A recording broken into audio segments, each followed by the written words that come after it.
Go Big 12 or go home. That's where we're at, Drew Russell. An outstanding week. Basically, seemingly, I expected on the surface to be a Big 12 championship elimination week. But now kind of re-looking at the standings, not quite. We're not quite there yet. There's still a lot of teams with a surprising amount of hope. Boy, we're just getting started, Brandon. Yeah, just getting after it here. Just a couple of weeks ago, it looked like a formality that Oklahoma and Texas were going to rematch. Now there's a fair chance that neither of them make it.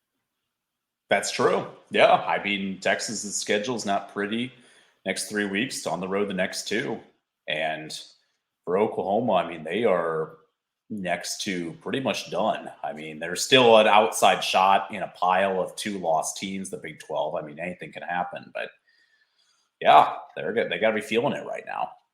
I guess there's still I'd say a very good chance that one of them makes it. Not only that Texas still has a clear path, but even if Texas doesn't make it, Oklahoma still has the head-to-head over them. Mm-hmm. So as long as they don't drop anymore, then they're right back in the thick of it. But Oklahoma State and the driver's seat just take care of business against BYU, Baylor, and Central Florida. And you're in the Big 12 championship game just about a month and a half after we thought maybe it's time to let go of good old Mike Gundy. Boy, were we wrong. Boy, well, you know what? To defend us and a lot of people, losing to South Alabama by 25 plus points maybe does warrant that conversation, considering how poorly they ended last season. And did they lose it? But give Coach Gundy and his staff a lot of credit. They went up to Ames, lost mid-September. You're thinking, I don't know what's going on. And since then, they have played just outstanding football. They've been really sharp at home, and they are in terrific shape to be playing in Dallas next month. You're absolutely right. And yeah, 5 straight wins, 5 quality wins, and now they got a pretty clear path here. But overall, just what a fun week, I should say. I don't want to say it was too great as folks who root for Iowa State. Let me just ask you this, Drew Russell. We went on, talked about how great Iowa State is while the sun sets. What happened? I guess maybe we got daylight savings mixed up after our complaints about that. Maybe something messed up with that happening this last weekend. To put it bluntly, Brandon, I don't know. They thought the black uniforms, the night game, having Brock Purdy wave to the crowd would fire them up. And instead, for 3 quarters, they played extremely flat. Kansas executed a pretty high level throughout most of the evening. Jason Bean was good. I mean, he really made the throws when he needed to. Iowa State did a decent job on their run game.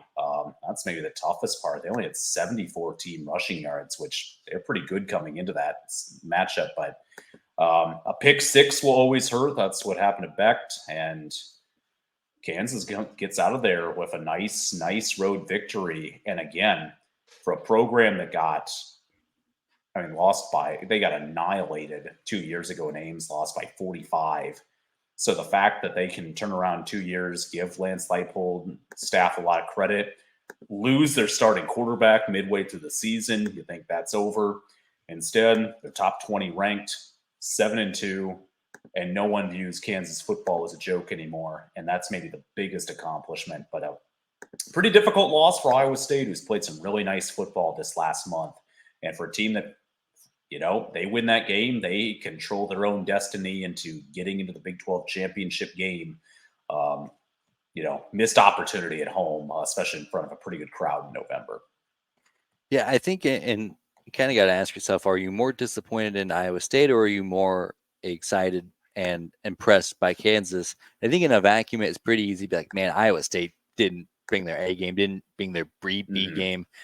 Maybe a C game at best for the Cyclones, but kind of big picture, I'm so impressed with Kansas. We saw last year Jalen Daniels go down, and then they didn't look like the same team. They kind of fell apart towards the end, suffered some bad losses. You're like, okay, well they're not there yet. They just have a really talented quarterback, and I kind of expected that to kind of come up this year as far as Jalen Daniels is back. So now you think that Kansas is a real contender there, and then all of a sudden Jalen Daniels goes down before Texas. get blown out there, and then you come back, blow out UCF, and Jason Bean I think has gotten you can see how much Mhm. he is week in week out, which is very impressive. And of course, it's not just the quarterback who's making this team hum; it's the running game, it's the receivers who all had really good games, especially against Iowa State, Mhm. including Lawrence Arnold, over 100 receiving yards. He's been outstanding.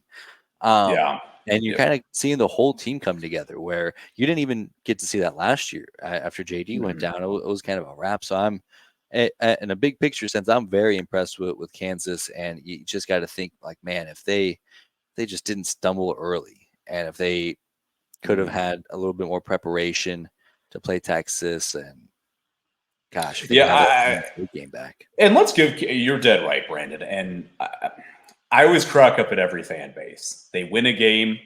Our team just played great football today. Respect to the other team, but we just played great. We won. And if they lose, well, we just it's never the other team played well. Yeah. It's always we were just horrible. We were Mhm. just horrible. And though, as an ISU guy, yeah, they weren't too sharp for three frames. Kansas was. Kansas was prepared coming in. They were able to make some. I mean, Mello Johnson's interception midway through the second, that was the pick six. That was I thought, huge play of the game. Not that Iowa State didn't go through its own stuff. They get a big kick return that should have been down around the 1 yard line, out of bounds. They put it back to 31. Still great field position, but couldn't find points. And even though, that's inexcusable on their end, that at least they should have found three based on field position. But the thing that pressed me for KU, Iowa State wakes up late third, early fourth. They get it to within three. Jack Trice is trying to run. I mean, it was loud in there.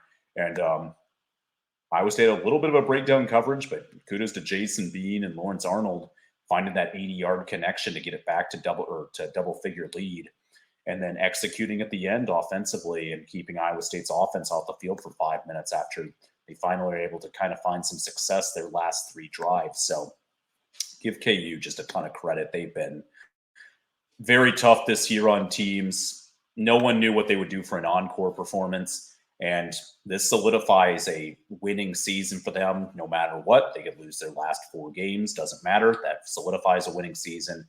Shoot, first time in over a decade, and I might be closer to 15 years. Just I give Kansas a lot of credit. They earned their win Saturday night, but again, for Iowa State fans, this is one they're going to want back. This Yeah. one, it's going to sting for a little bit, but they'll get opportunities going forward too. You're absolutely right. Another team in action over the weekend, and what was kind of run through some of these smaller games here. Houston and Baylor. I didn't get to watch much of this, but awful football teams getting after Ooh. it is. The Sickos committee probably had it tuned in. Might not have even been on TV. I think it might have been an ESPN Plus game. That was the definition of an ESPN Plus game, but it went to overtime, right? I Yeah, mean, it was and good it football. came down to the end. I mean, Shapen hits Hawkins Pauly last minute, get to 17-17. Baylor scores an OT. And you know what? Houston scores. And I'm like, you know what? We're giving it to our guy, Donovan Smith. We're going to go for two. And Smith was able to find a way to convert. And a well deserved victory for the Cougs. A nice road. I mean, for AAC teams that have struggled to put away kind of that old school Big 12 teams, an encouraging result from that side to see them take out Baylor. And for Baylor, just disappointment absolutely continues. Offense really struggled throughout a lot of the day against a Houston defense that's been much maligned this season. And I don't know what, Coach Aranda does right now. I mean, this is a fascinating situation for Baylor. You and I kind of pressed the alarm buttons a few podcasts ago on kind of where's Baylor going. And again, shows the wildness of football that 2 years ago, this was our Big 12 champion. So the fact that it has changed like this quickly is pretty shocking. Yeah, and I'll tell you what, Drew. Also, I think I don't know if it was this specific game that we talked about with it being, is it 50 times the lesser experience than going to Bedlam for this week? Take away what would happen in Stillwater out of the equation. That's a pretty good game. And I think Yeah. most events you look at it and be like, it's hard to find something 50 times better than that. Overtime I thriller. agree. Hey, I'm telling you, for young families, that was a perfect Ab- game to go to. Cheap. Absolutely. Those kids under like 10 don't care. Yeah. 10 to like 11, they just don't care. They're just happy to be there. Yeah. Like seriously, like what was your first college football game? Do you remember? Could you like So there's a couple. There was one when I was real little. It was Colorado USC. Back before there was a Pac-12 wow. team, it was a big deal. Colorado gets blown out, and then I think we went to like a couple of Colorado Air Force games. The first one I remember going to, boy, you're gonna get a kick out of this. Nebraska Iowa State when there was 8 turnovers. Iowa State won Oh, 9-7. The Kong Su kicked in, blocked an extra point, which was why Iowa State ended up with 9 instead of 10. Um, that's the first time when I remember, or I think there might have even been like a Missouri game a year or two earlier. I mhm. don't know what the order of that goes, but But admittedly a little bit different. But I mean, that right. Colorado setting is probably pretty similar to um, Houston Baylor wise. Right. Well, and that I mean that's the thing is like, because for me, I think I was in I think fifth or sixth grade, and it was Ole Miss Arkansas. And Arkansas wasn't great at the time. They were rebuilding, but they had Darren McFadden, like, Oh which is yeah, still wild. And Ole Miss had Patrick Willis, who's an all-time great middle linebacker in the NFL. And watching those two go at it was pretty like wild that day. Like, it's whatever. So like, I don't know, and I didn't care. I was just like, oh my gosh, this is incredible to sit in this big stadium watching this product live when you always watch on TV. So like for Baylor Houston, we were talking about entertainment value. That wasn't it. I'm not saying it was as good a football as OU OSU, but hey, entertainment was there. You go to overtime. That usually means something right happened. yeah. Usually that's half entertaining Yeah, traditionally. and I heard Joel Klatt talk about this a couple of weeks ago, where it's like if you want to ingrain your loved ones into the great sport of college football, you gotta be open to whatever can work for them. So you get there, you get some pretzels in you get some large sodas, get a souvenir cup. I got a great souvenir cup collection, and then and the football doesn't disappoint. Dial into that, do some tailgating beforehand, a full experience, and let them pick their favorite part. I fully agree. Joel Klatt gets it, and that's The the thing football with guy at its this. finest. It is, and for Houston, this is, I mean, it really is a big win for Dana Holgerson. They still have a bull shot. It's out on the outside, but they still have an opportunity to do that. And Donovan Smith is a kid that has really put up some nice numbers these last few weeks, Brandon, at quarterbacks. They've got to be very pleased um, with what they're getting out of him. And hey, how about Nelson Caesar? He wanted the Caesar salad with 2.5 sacks. So give him the Caesar indeed. He was really good on the defensive end. And then the next game we kind of wanted to skim over, and that also towards the bottom of the Big 12 standings here, but UCF and Cincinnati, Arthur Ooh. Gustavo Malzahn got it done again. Also, just want to kind of throw this out there. I gave Cincinnati a lot of credit coming into the season just because they've had home success. As it sits right now, they have 1 win at home this season. That was against Eastern Kentucky. And that does include a home loss against teams like Miami of Ohio. Iowa State, of course, came in and beat them pretty handily. Then you also lose to Baylor at home, who we just talked about might be the most dysfunctional team in Mm-hmm. the Big 12. Mm-hmm. And then so if they don't beat Kansas here in a couple weeks, it's what, 1-for-5 home record. So whatever cachet they had, for me at least, is out the window. Yeah, I think unfortunately, rightfully so. And they gave themselves an opportunity to tie the game. They score in under 2 minutes to go. Couldn't get that 2-point conversion to go through.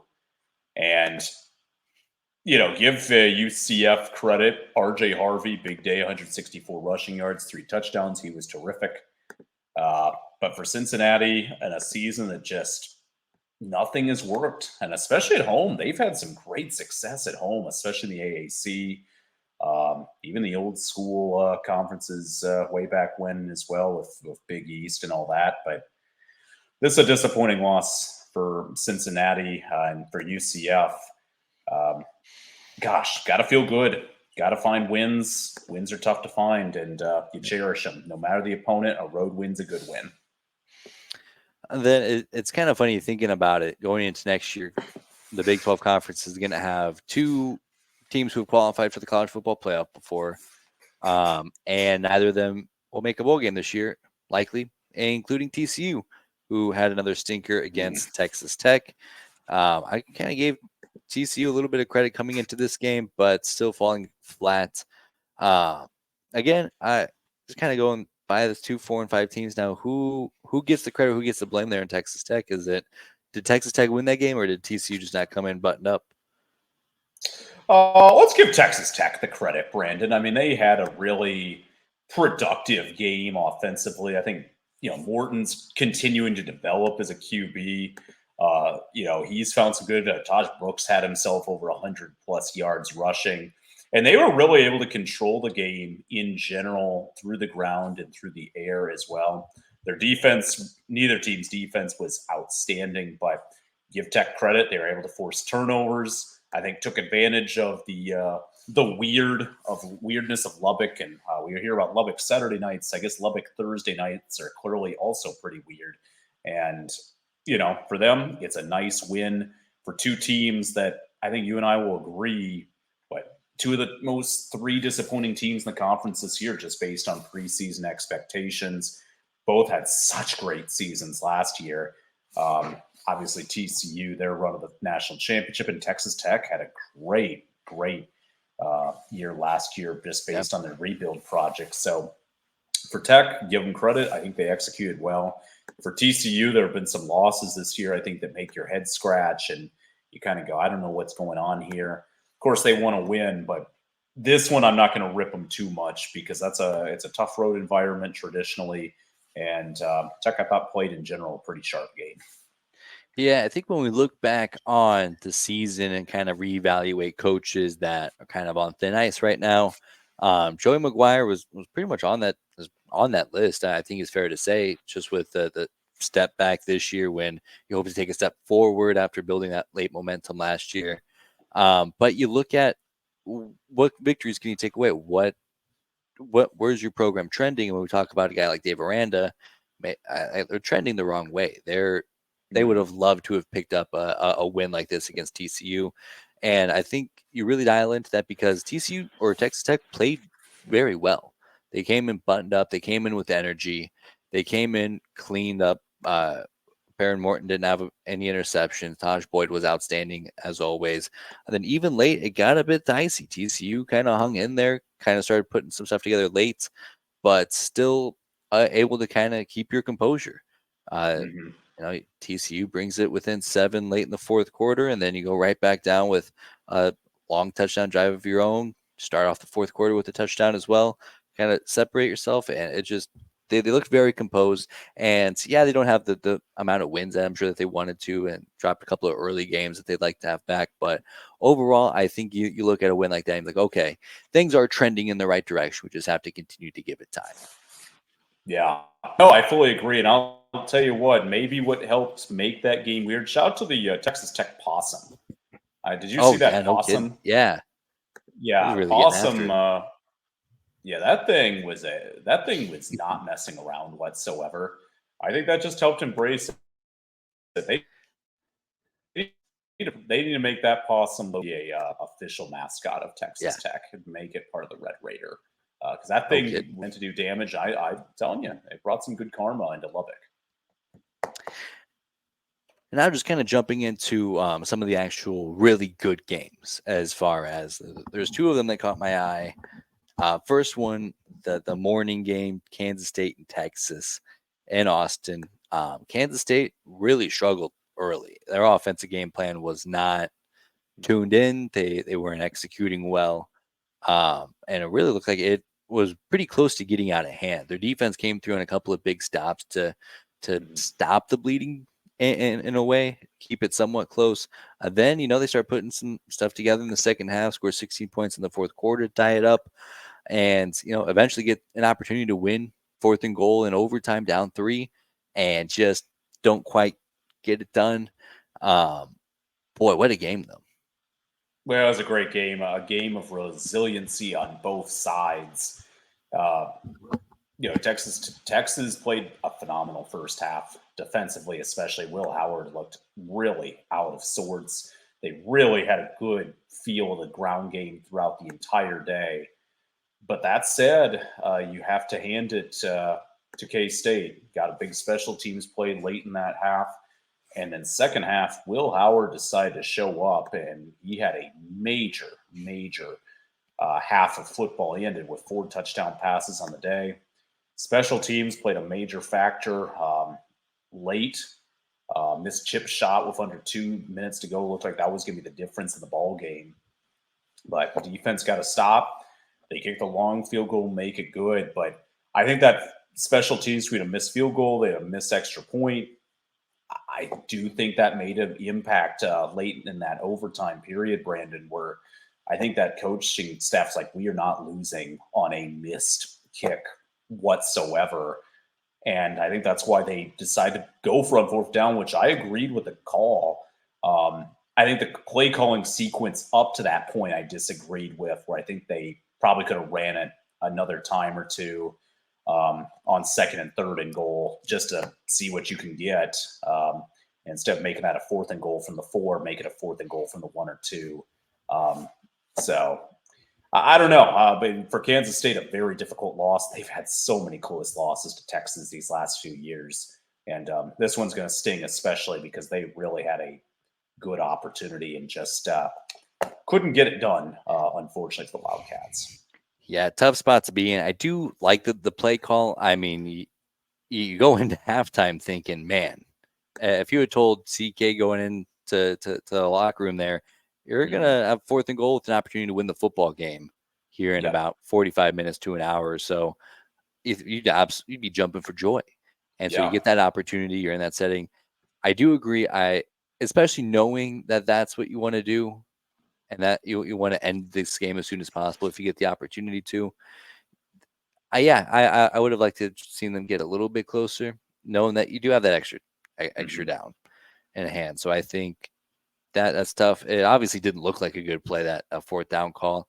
Probably a better play call and better execution by Texas than anything. But it is heartbreaking because it's that kind of game where I'd imagine as a K-State fan, you kind of write off early. You know, you're excited coming into it. It's the last game against Texas. You know, it gives you the inside edge to the Big 12 championship game. And then you just come out looking so bad. And then you feel bad. You're like, oh, well, I'm going to write it off. We're going to get blown out by Texas. We're just not there yet. You know, we got some work to do in the offseason. And then you come back, and now it's an overtime. And now you're just one play away from winning the freaking game, Drew Russell, in Austin. Are you kidding me? And then, it's just taken right out of you again. Heartbreaking. It was heartbreaking. And the defense, I thought, did its job, especially in the second half. They forced 3 turnovers. Texas was sloppy. They had 10 penalties. Neither team could convert a 3rd down to save their life. It was a good football game. I mean, it really was. It lived up to the billing.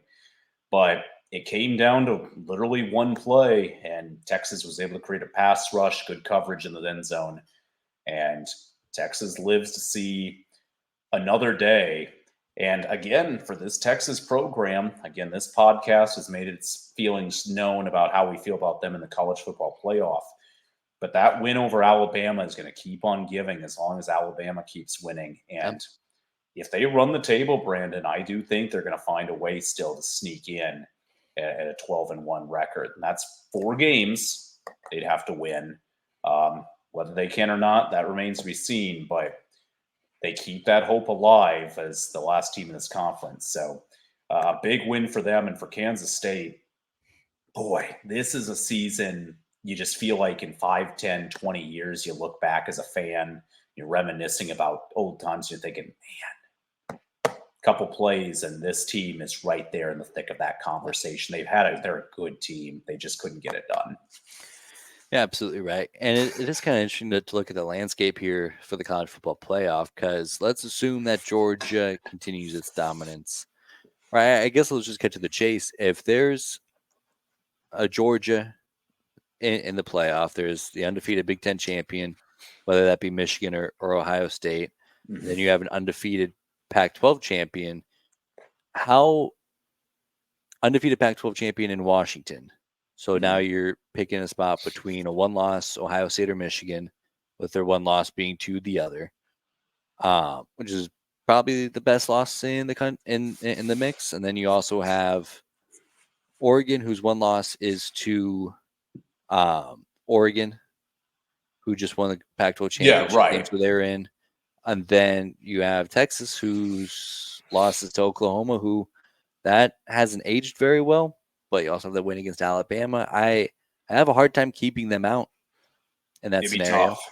Yeah, it'd be tough. And I think there's definitely an opportunity. They'll get these next 3 games they've got on the schedule are all good games. Definitely helps with their profile. And if they make the Big 12 championship, that's going to be another good game on their record as well. So it'll be interesting to see. They just, they passed the eyeball test the first month. Yeah. And they just, in my opinion, have not the last few weeks. Now, that used to not matter. The computers would crunch its numbers in the BCS and churn out whatever. Eyeball test does matter now. We'll see kind of how that committee, but that's what's been unique about this college football season is there is just not I don't know, Brendan, there's not a team you look at and you're like, this is an all-time great football team Yep. that I feel like we've had in years past. When Georgia played last year, granted, Ohio State almost took them out in the national semifinal. I watching that game, like these are 2 really good teams Yeah. and potentially great. And Georgia survived and then beat TCU handedly in that championship game. A lot of those Bama teams, tough. LSU, the year they had Joe Burrow, you're like, this is just a ridiculously good football team. I don't get the feeling with like any of the teams in college football this year. There's some really solid teams. Somebody's going to be a national champion, and they'll be a really good team, maybe a great team. But I don't know if it'll be viewed as a year where it's like this is an all-time great college football team when all is said and done. You're absolutely right. And I think what makes this even a little bit more intriguing as a hateful eight agenda pusher is the other team now on the inside track to play Texas in the Big 12 championship as Oklahoma State. And I'm just Yeah. thinking, holy smokes, how fun would it be to have Oklahoma State and Texas, where it's like everything pro Big 12. I there's a very divisive conference, and a lot of these fan bases hate each other. But boy, the amount of unison you would see just in favor of Oklahoma State taking down the Empire in Texas, I mean that'll keep you up at night. It will. It's been a good series for a lot of years. So personally, I'm not against that game. I think that'd be a fun Big 12 championship game. But as you and I both know, Brandon, there's a lot of ways to go.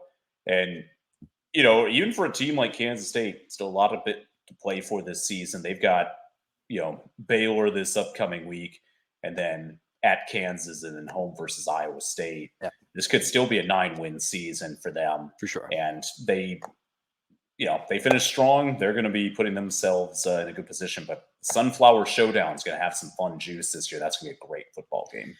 No kidding. Both fan bases think they're the better team, and only one way to find out. That's right. That's right. Make sure you get your sunflower seeds beforehand, Brandon. All right. Just got to spit them out. Absolutely. And so that last game, the final bedlam, I mean, how romantic is that? You have this series that's dominated by Oklahoma. By the way, dominated more than like any other rivalry in the world. It's something like 85% Oklahoma. And even over the last 20 years, so dominated by Oklahoma. Oklahoma's got all the national accolades. They got all the All-Americans. They got all the Heisman Trophy winners. They got all the national champions. They got all these Big 12 championships. They got all these Big 8 championships, all this and that. And then you finally come to the end where Oklahoma sniffs their nose up at the Big 12, thinks they can do better in the SEC, and leave poor old Oklahoma State behind in the dust. And you get this final matchup. Oklahoma still got a shot at the college football playoff, mind you. A win against Texas in the Big 12 championship basically solidifies their spot despite the loss to Kansas. And then Oklahoma, that run ends at the hands of the Cowboys from Stillwater. Yeah. Romantic. Oklahoma leads the series 91 to 20 with 7 ties. Which shout out to the 7 ties. Shows how wild the college football was. Like in the early 20th century, there was so many ties. Yeah. And I mean, I'm happy we don't have ties. I want to make that clear. But that said, for Oklahoma State, what a win. This one, not to quote the great Vince McMahon, but, that trending Twitter clip right now, or X, sorry, of him just shaking his head and speechless. That's how Oklahoma State fans feel right now Yeah. when they'll talk about this game in 5, 10, 15, 20 years. They played Taylor Swift after the game of "we're never ever getting back together," which Oh, that's so funny. that tells me where that rivalry is, and probably that's not going to be played for quite a while, for many years more than likely. But what a win! What a win for Oklahoma State. If you told me that this would be the results 5, 6 weeks ago, no chance on earth I believe you. But that's the beauty of college football. You've got to go out and you've got to go play the games. And Bowman was really good at QB, managed it well, over 300 yards passing. Ollie Gordon, that kid better be in New York. I don't care. He's been balling out. He deserves at least some Heisman love, especially if they can find a way in the Big 12 championship game and win it. That kid's played great the last month plus. So I'll start that petition if needed. But defense made just enough plays at the end. And again, special effort for Oklahoma State that rattled off 5 straight against some pretty good competition along the way. Absolutely right. So, I mean, what just a magical week in the Big 12. And, it's kind of funny. I expected us to get a whole lot more clarity on how the Big 12 race was going to shape up. I feel like we do have this situation where now there's, instead of 5 teams at the top, there's 2, which is the one loss. Yeah. But there's half a dozen teams waiting in the wings for one of those 2 teams to slip.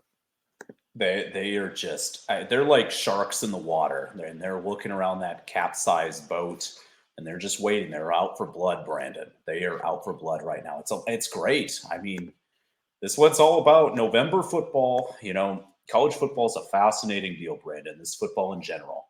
This is my favorite time of year for football, because August, September, we're just happy it's back. So whatever's thrown on that TV, we're going to consume it like crazy. That's guaranteed. October, you get your standings kind of put more in. You get some good rivalry games. It's fall. You get the chili rolling at night. You're feeling good. Games have a little more importance. And then November, this is kind of where those legendary performances and numbers are put together, all leading up to my favorite college football week of the year, which is Thanksgiving week. Some people prefer championship week. I think that Thanksgiving weekend's just top notch. I always thoroughly enjoy that. So we're getting to that point, and teams are playing usually their best football of the year right now, or hope to be at least, and we're seeing that for many programs. Well, I mean, it kind of feels cliche to say, but my favorite week of the football season is this week. And as we kind of dive into another great week here of college football action, we take a look at the pick'em from last week. Not a particularly strong week from either of us, to be honest. We both kind of dropped the ball. I think this is the first losing record that we've had in a pick'em. Wait a minute. I've had a couple of close. Wait a minute. What about, I got West Virginia right? Are you sure? Wait, go back. Wait a minute. Where are West we Virginia. at? Yeah, you got West Virginia, right? Yeah, where are we at?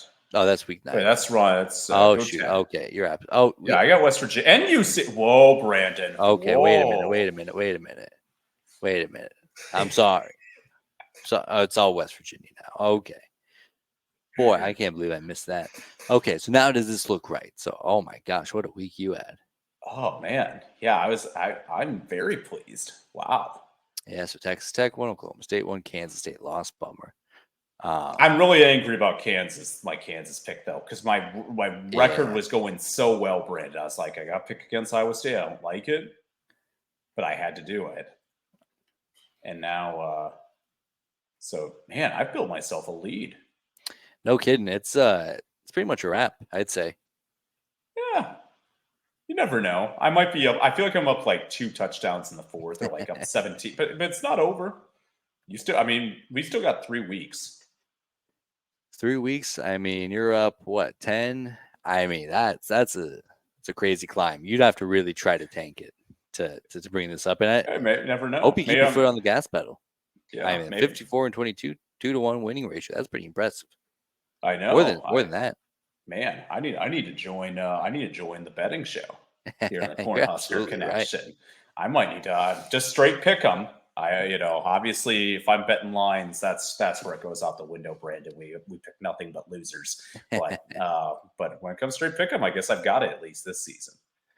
I'll tell you what, I have my fair share of losers on that show as well. I've really made my bet in the every SEC team making 1+ field goals a week, or one plus field goals. Sounds so easy, just kick a field goal. But the SEC doesn't play any defense, so it's all touchdowns. There was a point on Saturday morning where there was between the 4. So there's 2 SEC versus SEC games, so that's 4 teams, and then another 2. There were 6 SEC teams playing in the morning slate, and there were 12 touchdowns and 0 field goals. SEC, it just means more offensively. Just means more. Oh, and Texas A&M had an opportunity to advance. Eventually, they started getting field goals, and Texas A&M was the final leg, and then they miss it as time expires against Ole Miss, which makes you want to throw up. It is disgusting. That's not great, Bob. There's no other way to put it. But you know what? You got to keep. You have 3 more weeks, I believe. And last week the odds were plus 6,500. So if I mean, these are just my $100 bets. If one of those hits, I mean, I'll tell you what, Russell, if one of those hits, not only do because I'm about $3,100 in the hole right now. It has not been a good season for Brandon Shanahan. If I get one of those, I go from a disgusting year to first place, and with losing record, which is exactly where I need to be. Just got to hit once. Yeah. Just once. Except for all the losers. Just once. That's such a winning mentality. Just once. I got to keep going. Absolutely. I'll tell you what, ESPN I saw has a new betting app. Do they? ESPN Bet. Just saw that. Oh, interesting. So there you go. They're joining the betting game. So we'll see how that goes. But yes, no, our records in general. I got a bit of a lead, but there's still 3 weeks, Brandon. Okay, so there's still plenty of time to make adjustments, and this week's full of winners again. You just got to find them. You're right. This is the show, just chipping away, one game at a time here. Yeah. And as we kind of get into it here, Iowa State and BYU, I feel pretty good about this. Well, I don't feel this. Oh, this is also the 9:30 kickoff game, isn't it? This is the 9:30. The Big 12 after dark. And I can't wait. I can only do it once a year for Iowa State football, but I kind of like the late night game like once a year, and this is like the perfect game. And I might get used to it. I mean, with the new additions too. But this is an interesting game. BYU, that was the one game we really didn't discuss, but they got absolutely waxed by West Virginia, big time last week. So they're going to be out for a little bit of blood at home. Iowa State a bit of a favorite. I'm taking my Cyclones. My streak's dead. I was going to keep picking against them, but you know what? After last week, I'll say they find bowl eligibility this week. They execute well and then find the win. I am kind of in a do or die situation. I'll take BYU. I don't feel great about it. If I'm going to sell you on the Cougars, I'm going to sell you on the fact that Iowa State didn't play great last week.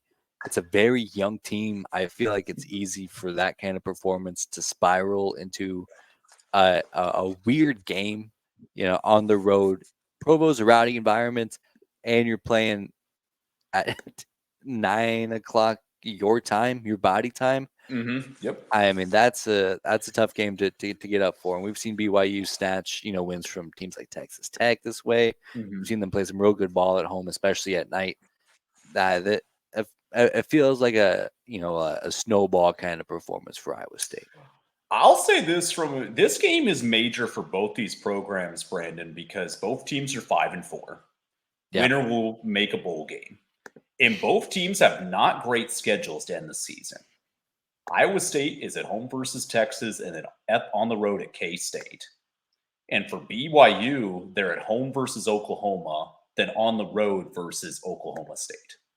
So whoever loses this game is in minor jeopardy of not making a bowl game. So this is a really big game. If you want to hype this game up a little bit, that would be a reason for people who care about bowl eligibility and all that. And for both these teams, I think it is important for BYU in their first season of the Big 12 and for Iowa State, as you mentioned, Brendan, as young as they are. So this is a very interesting game and one that Provo will have a great crowd. They always do. So it should be – there are some decent because both teams will be underdogs in all those games the rest of the way. So big game in terms of that. Yeah, that's a great way to put it. And especially two teams going into last week 5-3. You think, oh well, bowl game's inevitable, not so fast. And this is absolutely their best chance to get there either way. Yeah. Boy, I mean that kind of makes me feel a little bit better about Iowa State, but I see that season total below. We got to make some magic happen if we're gonna pull that off. So sometimes we got to go a little bit unorthodox here, Drew Russell. Up next, we got Baylor, Kansas State. This one feels pretty easy to me. Kansas State, top 3 Big 12 team. Baylor, top 3 worst teams. Give me the Cats by 1,000,000. Yeah, we're not. I'm not going to give you a long-winded reason why Kansas State's going to win this football game. I'm just going to say business and transactions will be performed offensively and defensively for K-State. And if I know anything, it's so important to win at business. Kansas State will win at business this week. Real adult man like performance incoming for the Cats there. So yeah, it's like working a 9 to 5. 9 to 5. Yeah. Simple as that. Easy breezy. Just taking cars to places. You don't have to get too hard. Just taking cars to places. So we got Oklahoma and West Virginia up next. If I'm gonna sell you on West Virginia, it's gonna be because Oklahoma, like I kind of mentioned by Iowa State, they might actually just be bad and they might be spiraling. I don't think so. I think they're good enough to beat West Virginia. West Virginia might be a little bit more desperate. Neil Brown maybe coaching for his job up there, but who knows? Well, Neil Brown, I'm telling you, he's good, Brandon, in my opinion. If I'm gonna, I mean, they're 6-3. They're that's to me, true. they're good. I mean, if they got rid of them, I think a lot of coaches nationally would be like, I don't want to go there. I mean, that's a good season. So I think he's kind of saved his job. They've put in an admirable effort, and they seem to be playing more inspired football. But I'm going to Oklahoma as well. I do think OU 2 straight losses, which is crazy, but I think an opportunity in a night game at Norman to kind of shore things up. Up next, we got Texas Tech and Kansas. Kansas coming off a big win in Ames. This could be a letdown spot. It's a pretty fair win. And Texas Tech, as we saw last week, not only getting the extra few days rest, but looking pretty dialed in and pretty buttoned up in that performance. Where are you leaning here? Well, I'll tell you what, talent-wise, I feel Texas Tech is right there with Kansas. I really do. And I think for Coach McGuire and his staff can they find a way to execute for 60 consecutive minutes on the road at what is now a tough place to play in Lawrence. They've got the QB play. I think they've got the talent. I just don't know if they can find enough stops on that defensive end to slow down Kansas. Kansas is giving me no reason not to take them right now. They're playing really good football, Brandon. They're off their upset win over OU a couple weeks ago. I really thought they were going to have a letdown last week in Ames. Boy, was I wrong. They find a way to get it done. They've shown no signs of stopping for me right now, so I got to take the home team. Yeah, I think you kind of hit the nail on the head at that last part. I think they are due for a letdown game. I thought it was going to be last week in Ames, so I feel even more confident that this is going to be that week. So give me the Red Raiders on the road. Yeah. Extra a couple of days to prepare. They all got to watch the Kansas game live. So give me the Red Raiders on the road. And not a bad pick. I mean, again, a top 25 team preseason. Yeah. They've struggled on the road a bit this year, but I'll tell you what, there's no better time than the present. You're absolutely right. And you're looking at teams who are really scratching and clawing to get to bowl eligibility. That would be a big deal for Texas Tech, and this is one that you gotta have. Have to. No question about it. And for Kansas, they keep going up the ship with bowl eligibility now fully there, and they're trying to move up a bowl game / they're still in contention, Brandon, for an outside shot that Big 12 title game. So they're playing for a lot too. You're not kidding. Head-to-head win over Oklahoma. Head-to-head win over Iowa State. So I mean, they're cruising. Yeah.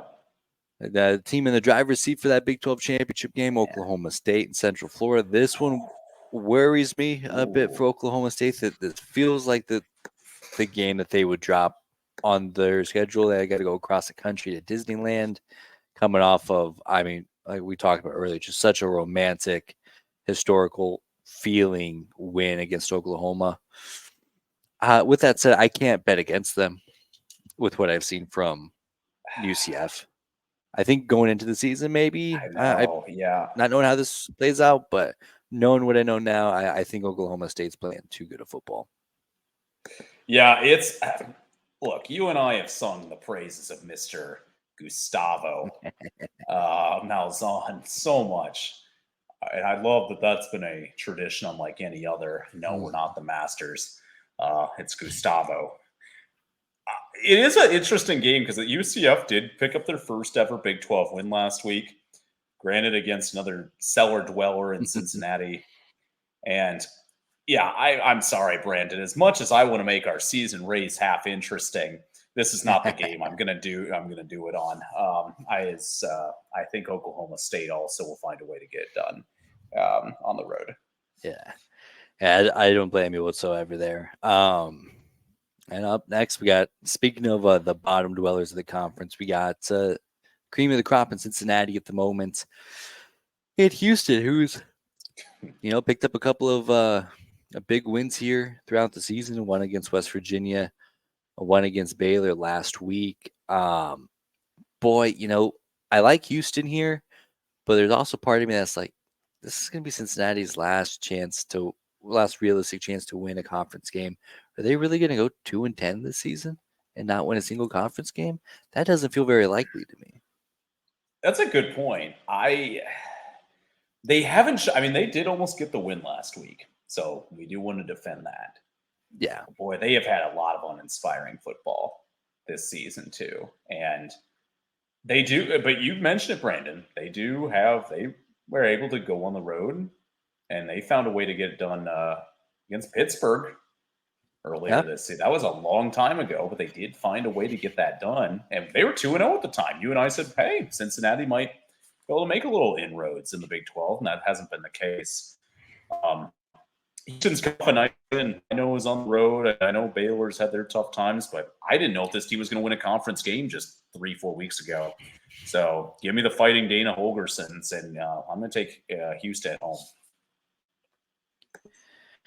Yeah, it's kind of out of desperation. I'll stick with Cincinnati there. I don't feel great about either of these teams, but yeah, if I'm gonna talk myself into it, it's just like, what are the odds? What are the odds that Cincinnati can't find a way to win a single game? And traditionally, they've had Houston's numbers, so maybe they keep that rolling this year. Obviously, a different team, but nonetheless.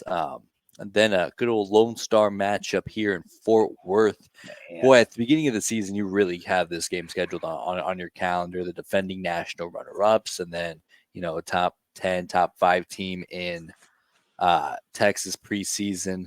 Now, as their eyes set on a national championship, appearance in the CFP. If they win out, TCU would love nothing more to spoil that, and it's kind of all they're playing for at this point. Even a path to the bowl game gets is pretty narrow, with a presumed loss here. But it's just tough to bet against Texas and how they found ways to win. Yeah. It's a night game, Brandon. I mean, that could be, maybe that means something. You never know. Yeah. I mean, they'll get the ABC treatment. Look, I'm with you. I really want to pull the trigger on this upset because TCU has competed so well with Texas these last few seasons, but I'm just not inspired enough right now by them. So I feel like I've played it pretty safe this week. I didn't last week, and I got rewarded very well for not playing it safe last week. If I play it safe this week, I'm sure I'll go like 2-4 now, or 2-5. But I'm gonna go Texas as well. Got to pick your spots here, Drew Russell. I think we got a good slate. Good variety. It's a great slate. Yeah. It's a great slate this week. It's a classic Big 12 week here. I mean, they're a potential really wild. I mean, UCF, I don't think it's crazy that they're in that game fourth quarter against Okie State, No, not even remotely. And I agree. Even TCU, I know they've underperformed this year, but that is still a team that has a lot of players off last year's team. And again, you see that uniform Texas, any fan base is going to be inspired to compete well and play and program as well. So they'll be ready to go. And hey, keep an eye on Cincinnati, Houston. We were talking about ticket prices, Brandon. Hey, $3. $3. $3. Telling you. That's It's a not good devastating. family spot. It's supposed to be 70 in Houston on Saturday. That's beautiful. It's fantastic. I mean, $70, go get some fresh air for $3. I think they're worse.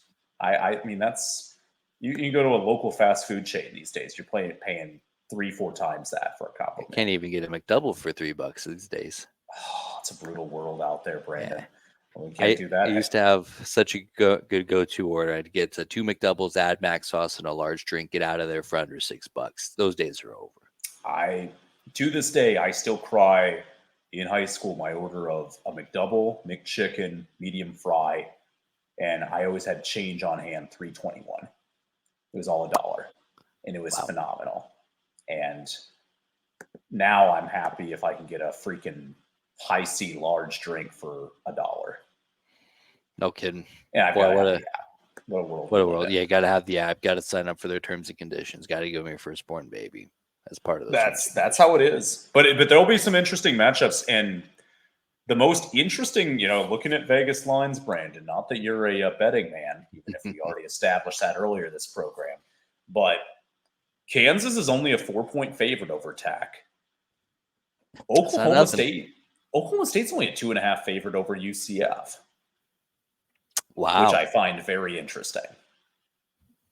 In fact, Iowa State over BYU is a 7-point favorite, which really surprises me. What time? At what time is that UCF game?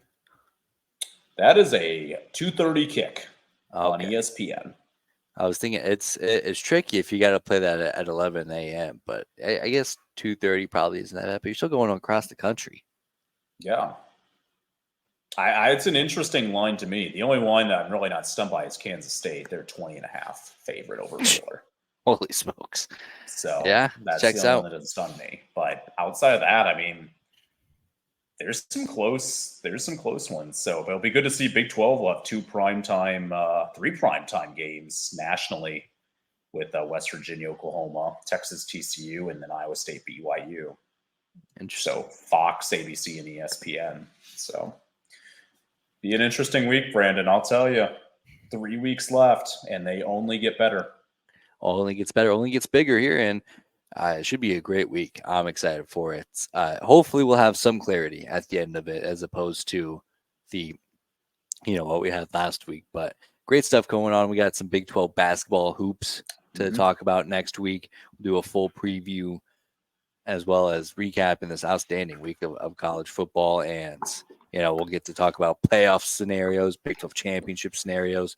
Next week I'm going to make sure to come in dialed in with Big 12 tiebreaker scenarios, because we might need it. We might need it if Arthur Gustavo Malzone has anything to say about it. Yeah, find some good background music when you announce it. Make it dramatic. Make sure you really go all out. You got to wear a costume. Do it. Absolutely. I'm sure you can find, I don't know what you got there, maybe an Easter Bunny costume or something like that. I don't know what y'all got there, but you'll figure it out. Well, perfect, Drew Russell. That's all I had. Anything else you want to add on before we wrap up? Tough to beat November football just across the board. High school, a lot of playoffs happening right now for so many states. College stakes only get higher. And I think the 12-team playoff will be a welcome addition for a lot of people. But I will also say this, Brandon, I'm hopeful. I'm a little worried it might water down the regular season just a hint, a little bit in the future. That's a whole nother deal in the future. But I've got to say, I've really enjoyed this last year, this 14 playoff. It's been a fun college football season. And the fact that we made it this entire podcast without talking about our beloved Jim Harbaugh and how he follows rules is a tragedy, but I'm sure we'll get to it in the future. Absolutely. Well said. That'll do it for us. Make sure to like, subscribe. If you made it this far, you obviously like us enough. Just hit the like button, leave a comment, tell us how great we are, do something, let us know that you're there. That'll do it for us. Great week next week coming up too. I mean, it's full steam ahead here. So we'll Yeah. wrap it up there, leave it at that, and we'll get back after it. All right, folks. Have a neat one.